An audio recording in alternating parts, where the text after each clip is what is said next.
Dadagungdong na naman ang Smart Araneta Coliseum at muling kikislap ang napakaraming kapamilya supporters at fandoms ng ilan sa top kapamilya stars upang masaksihan ang pagpapakita muli ng galing ng mga pinakamaningning na bituin sa industriya. Magsasama-sama ang malalaking bituin sa industriya para sa pasabog na ABS-CBN Christmas Special ngayong gabi sa Araneta Coliseum sa Cubao. Isa sa mga inaabangan at excited ang fans na makita at mapanood ang performance gaya ng aktres na si Catherine Bernardo, Andrea Brillantes, mga sikat na ABS-CBN Love Team gaya ng Kim Pao, Don Bell, Ekunin at marami pang iba. Maging ang Team Showtime ay inaabangan at ang sikat na girl group na BINI, Sarah Geronimo at Bamboo, maging ang PBB Big Four ay present din at ilan pa sa mga sikat na stars ng Kapamilya Network.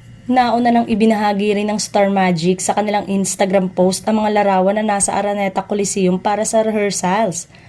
At of course, present din ang big boss ng ABS-CBN na si Carlo Katigbak at nangako ng mas malaking sorpresa sa susunod na taon para sa lahat ng loyal stars ng ABS-CBN.